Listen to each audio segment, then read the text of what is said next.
Friends नमस्कार। आप सभी साथियों को आपके अपने YouTube channel doctor Phalahari ES centre में हम स्वागत करते हैं। फ्रेंड्स हम वेलकम करते हैं। फ्रेंड्स आज का जो टॉपिक है काफ़ी इंपॉर्टेंट है। आज हम बात करेंगे इम्यूनोलॉजी के अंतर्गत एंटीजन और एंटीबॉडी के ऊपर। फ्रेंड्स मैं बताना चाहता हूं कि एंटीजन और एंटीबॉडी की जो प्रक्रिया है, जो इनकी एक्टिविटी है, वो संपूर्ण जीवन यानी कि जब तक हम जीते हैं तब तक हमारे आपके शरीर में ये प्रक्रिया इनकी चलती रहती है। उसी की वजह से हम एक हेल्दी लाइफ एंजॉय करते हैं। अगर इनका डिसबैलेंस हो जाए तो निश्चित तौर पर हम आप बीमार हो सकते हैं और हो जाते हैं। फ्रेंड्स तो आइए हम आज इसके ऊपर बात करेंगे। उसके पहले अगर आप चैनल में नए हैं तो चैनल को सब्सक्राइब जरूर कर लीजिए, बेल आइकन को ऑन कर लीजिए। अगर आपको वीडियो अच्छा लगे तो इसको लोगों तक जरूर पहुंचाइएगा। फ्रेंड्स खासकर उन लोगों के पास पहुंचाइएगा जो बायो ग्रुप के स्टूडेंट जो इसको सीखना चाहते हैं, जिनसे संबंधित ये टॉपिक है। फ्रेंड्स बाकी हर किसी के लिए बहुत इंपॉर्टेंट है। तो फ्रेंड्स सबसे पहले हम बात करेंगे एंटीबॉडी। जैसा कि आपको पता है कि एंटीबॉडी को अपन इम्यूनोग्लोबुलिन कहते हैं, जो कि हमारे प्रेग्नेंट मदर से उसके फीटस को ये मिल जाती है और तभी से शरीर में इम्यूनोलॉजी की जो प्रक्रिया है, जो इम्यून सिस्टम है, वो स्टार्ट हो जाता है। फ्रेंड्स माँ के दूध से प्राप्त होता है और बच्चा जीवन भर फिर एक हेल्दी लाइफ एंजॉय करता है। अगर कभी कुछ होता भी हो तो जल्दी से जल्दी वो रिकवर हो जाता है।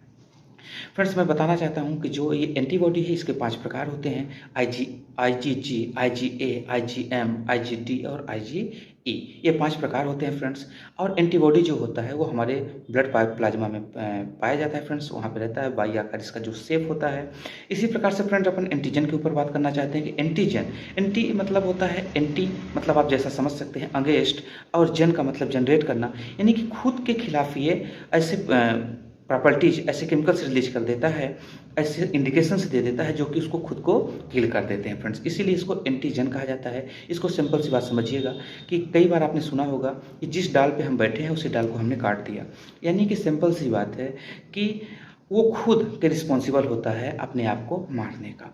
आगे हम बात करना चाहते हैं। फ्रेंड्स अब हम बात करेंगे इम्यूनोलॉजी के ऊपर। फ्रेंड्स जैसा कि आपको पता है जो WBC होती है, यानी कि वाइट ब्लड कॉर्प सेल्स होती है। फ्रेंड्स ये हमारे इम्यून सिस्टम का एक मेन पार्ट है और ये भी लगभग 5 प्रकार के बताए गए हैं बेसिकली। बाकी इसके फिर और अगर पार्टीशन कर देंगे, क्लासिफिकेशन कर देंगे तो और भी हो जाएगा। पहला फ्रेंड्स जैसा मोनोसाइट्स हो गया, जो कि स्पेशली बोन मैरो के ऊपर हमारे काम करने वाला पार्टिकल्स होता है। फिर इससे लिम्फोसाइट्स यानी कि लिम्फ में, इसमें फ्रेंड्स 2 प्रकार की सेल्स स्पेशली होती हैं, बी सेल और टी सेल। बी सेल को अपन कमांडर समझ लेते हैं। फ्रेंड्स एक समझने के लिए थोड़ी सी बात है, और अपन टी सेल को सोल्जर यानी कि सैनिक समझ लेते हैं, सेनापति और सैनिक। अब आगे हम समझना चाहते हैं फ्रेंड्स किसी प्रकार से अपने शरीर में न्यूट्रोफिल, WBC का एक पार्ट है। फ्रेंड्स न्यूट्रोफिल, इसके बारे में बताना चाहते हैं कि बैक्टीरियल अगर कोई इन्फेक्शन होता है तो उसके अगेंस्ट ये रिस्पॉन्स करता है। और जैसा आपने देखा है कि कई बार पिंपल्स जो निकलते हैं उसमें जो पस निकलता है उसके लिए न्यूट्रोफिल ही होता है, और ये कंपटीशन में शायद पूछा भी गया है। फिर इसी प्रकार से स्नोफिल्स वार्म्स हैं, इन्फेक्शन है के अगेन ये काम करने वाली प्रॉपर्टी है। फ्रेंड्स इसी प्रकार से बेसोफिल WBC के एक ऐसा भाग है फ्रेंड्स जो कि एलर्जी के ऊपर और ब्लड कंगुलेशन के ऊपर बहुत बेहतरीन ये काम करता है। अब आइए हम लोग अपने पॉइंट में आते हैं। फ्रेंड्स आज का जो अपना स्पेशली टॉपिक है वो लिम्फोसाइट्स के ऊपर है, यानी कि जो कि एंटीजन और एंटीबॉडी के ऊपर काम करता है। तो फ्रेंड्स लिम्फोसाइट्स क्या होता है? लिम्फोसाइट्स के ऊपर हम ऐसे समझाने का प्रयास करते हैं फ्रेंड्स, इसके अंदर 2 सेल्स हैं, टी सेल्स और B cells. Main B cell और टी सेल। तो बी सेल क्या है, जैसा कि अपन ने बताया कमांडर, और टी सेल्स क्या है, वो सोल्जर यानी कि सैनिक होती है। फ्रेंड्स बी सेल जो होती है वो एंटीबॉडी का फॉर्मेशन करती है। बी सेल जो है वो एंटीबॉडी का फॉर्मेशन करती है, और टी सेल जो होती है वो क्या करती है, वो इंफॉर्मेशन को पहुंचाती है बी सेल्स के बाद। जैसे बी सेल के बाद सेल्स के बाद टी सेल इन्फॉर्मेशन पहुंचाती है, तो बी सेल एंटीबॉडी का फॉर्मेशन ही की एक विशेष प्रकार के केमिकल का वो फॉर्मेशन करती है, जिससे कि वो अगले जो एंटीजन आते हैं उनको वो किल कर सके। अब आइए पॉइंट पे बात करते हैं, इसकी साइकिल को समझते हैं। फ्रेंड्स सबसे पहले ये बताना चाहते हैं कि जब भी हमारे आपके ब्लड स्ट्रीम में कोई भी फॉरेन पार्टिकल्स इंटर करता है, कोई भी फॉरेन पार्टिकल्स इंटर करेगा, चाहे नाक के माध्यम से, खाने के माध्यम से, आँख के माध्यम, किसी भी प्रकार से हमारे ब्लड स्ट्रीम में वो जैसे भी पहुंचता है, कोई भी फॉरेन पार्टिकल्स जैसे कि वायरस, बैक्टीरिया, माइक्रो ऑर्गेनिज्म जो भी हैं, वो भी हमारे जैसे भी हमारे शरीर में ब्लड स्ट्रीम में इंटर करते हैं, तो तत्काल हमारे शरीर में ब्लड में पाई जाने वाली जो डेंड्राइटिक सेल्स होती है वो एक्टिव हो जाती है। वो हमारे ब्लड स्ट्रीम में हमेशा चलती रहती है। जैसे कोई भी फॉरेन पार्टिकल्स पहुँचता है तो उसको एक सिग्नलिंग सिस्टम काम करता है, जो कि उसको एक ऐसा आभास होता है कि हमारे जो ब्लड स्ट्रीम है उसमें कोई फॉरेन पार्टिकल्स इंटर कर चुका है। उस कंडीशन में डेंड्राइटिक सेल्स क्या करती है, उसके पास जाती है और उसको कवर कर लेती है, उसको तत्काल कवर करती है, उसको डाइजेस्ट करने का प्रयास करती है।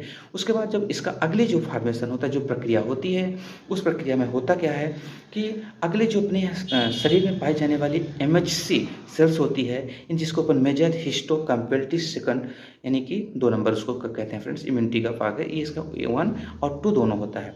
तो जो इम्यून सिस्टम का ये पार्ट है उसमें से मेजर हिस्टोकम्पेटिव 2 एक्टिव हो जाती है फ्रेंड्स, और उस कंडीशन में वो एक ऐसा शेप बना लेती है जो फॉरेन पार्टिकल्स इंटर किए थे, जो डाइजेशन के बाद उसके बचे हुए फॉर्मेशन जो भी चीज़ बच गया है उसके पार्टिकल्स के, तो उसको अपना एक लेयर बनाती है, कवर बनाती है, जिसको अब उसके अपने अंदर वो कवर कर लेती है।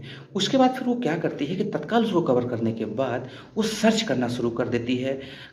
क्या चीज़ सर्च करती है? वो टी सेल्स को सर्च करती है कि जो टी सेल होती है उसको पूरे ब्लड स्ट्रीम में जहाँ भी वो मिले उसके ऊपर एक्टिव हो जाती है, और जैसे टी सेल उसको मिलती है वो टी सेल को जो ये स्ट्रक्चर था उसको फॉरवर्ड कर देती है, उसको दे देती है। और जो टी सेल्स होता है वो 2 प्रकार का अपना फॉर्मेशन करता है, पहला T cell active T cells और दूसरा है स्टोरेज टी सेल्स या कि एम्प्टी सेल्स यानी मेमोरी टी सेल भी उसको फ्रेंड्स हम लोग बोलते हैं।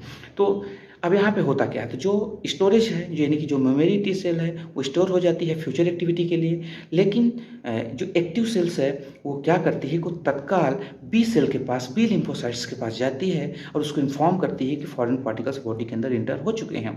जैसे उसके पास जाती है तो बी सेल भी तत्काल एक्टिव होता है और वो भी 2 फॉर्मेशन करती है, पहला है एक्टिव टी सेल और दूसरा मेमोरी बी सेल्स यानी कि जो कि स्टोरेज के रूप में काम करती है फ्रेंड्स। अब यहाँ पे जैसे एक्टिव जो बी सेल्स है वो तत्काल ऐसे केमिकल को रिलीज करती है जो कि वो केमिकल फॉरेन पार्टिकल्स के अगेंस्ट काम कर सके, उसको किल कर सके। तो इस कंडीशन में होता क्या है फ्रेंड्स कि एक प्रकार का केमिकल रिलीज होता है और वहाँ पे यानी कि एक प्रकार का उस चीज़ को अपन एंटीबॉडी समझ सकते हैं, वो जाता है और जो एंटीजेंस होती हैं जो कि फॉरेन पार्टिकल्स होती हैं उसको तत्काल वो डिस्ट्रॉय या किल करने के लिए तैयार हो जाता है और उसको किल कर देता है। यही प्रक्रिया को एंटीजन और एंटीबॉडी कहते हैं और ये हमारे शरीर में जीवन भर ये चलने वाली एक प्रक्रिया है फ्रेंड्स।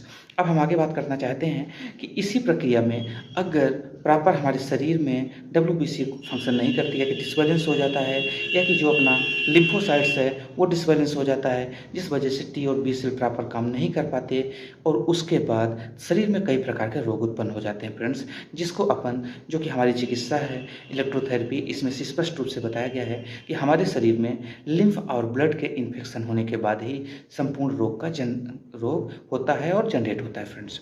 तो ये जो चिकित्सा है फ्रेंड्स इसका उद्देश्य ये है कि हमारे लिम्फ और ब्लड को सुरक्षित करना, यानी कि RBC और WBC अगर स्वस्थ है, सही है, तो हमारे शरीर में किसी प्रकार की कोई डिसीज नहीं हो सकती।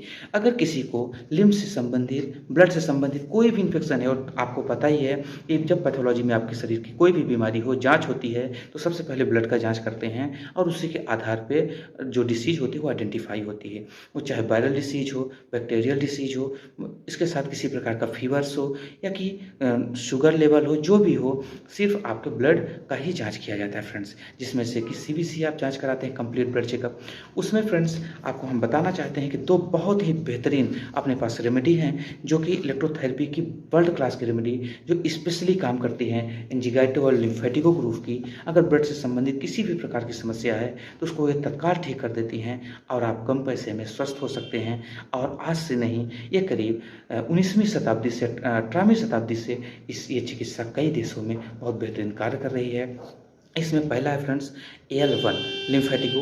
फ्रेंड्स इसके बारे में बताना चाहते हैं कि किसी भी प्रकार का अगर लीवर की वजह से, बोन मैरो की वजह से या कि स्प्लीन की वजह से डिसीज हुई है, उसके ऊपर ये बहुत बेहतरीन काम करने वाली रेमेडी है। इसको अपन L1D3 डाइल्यूशन मेरे पास है। इसको आपको क्या करना है कि अगर एक्यूट केस है फ्रेंड्स तो उसमें 10 बूंद डालिए 100 ml वाटर में। जैसे ही हमारे पास 100 ml वाटर है, इसमें अपन इसको 10 बूंद डाल दिया एक्यूट केस में, यानी एक्यूट का मतलब जो तत्काल हुआ हो, और इसमें से अपन ने रेक्टिफाइड डिस्टिल वाटर डाल दिया, सिंपल सी बात है। तो डिस्टिल वाटर आप डालने के बाद इसको आप लॉक करेंगे और इसको 50 स्ट्रोक आप दे देंगे। उसके बाद सुबह दोपहर शाम इसको 10-10 बूंद पीते रहेंगे तो देखेंगे कि आपको बहुत जल्दी आराम हो जाएगा। इसके साथ फ्रेंड्स आपको A1, A2 और A3, अगर फीमेल है तो उसको A2 दीजिए, मेल है तो A1 दे दीजिए और A3 भी दे सकते हैं। अगर क्रॉनिक कंडीशन है उस कंडीशन में आप इसको दे दें। तो इन दोनों को आप साथ में भी मिला सकते हैं कि अलग भी कर सकते हैं। क्रॉनिक केस में अभी अपन ने बताया था फ्रेंड्स कि एक्यूट में 10 बूंद डालना है और L1 को, और क्रॉनिक में इसको लगभग 3 से 5 बूंद डालना है। उसी प्रकार से इसको भी एक्यूट केस में 10 बूंद तक डालना है और क्रॉनिक केस में लगभग 5 बूंद तक डालना है। और उसी तरीके से 100 ml वाटर में बना लेना है आपको, और बोतल में बनाने के बाद आप उसको 1 लीटर पानी में इसको डाल दीजिए और 50 स्ट्रोक दे दीजिए और उस पानी को आप पीते रहिए। आप देखेंगे कि जो ब्लड के अंदर इन्फेक्शन हुआ है, जो भी समस्याएं हुई हैं, उसको तत्काल ठीक कर देगी। ब्लड प्यूरिफिकेशन के लिए भी जानी जाती है। ब्लड के अंदर जो भी एसिड वेस का डिसबैलेंस हो गया उसको भी ठीक कर देगी, या कि जो भी समस्या है उन सभी में बहुत बेहतरीन रिजल्ट मिलेगा। तो हम उम्मीद करते हैं फ्रेंड्स वीडियो आपके लिए इन्फॉर्मेटिव है। अगर आपको वीडियो अच्छा लगा हो इसको लोगों तक पहुँचाने का प्रयास जरूर कीजिएगा, जिससे कि सभी को इन्फॉर्मेशन मिल सके। हम मिलेंगे न्यू वीडियो के साथ, तब तक के लिए नमस्कार, बाय बाय।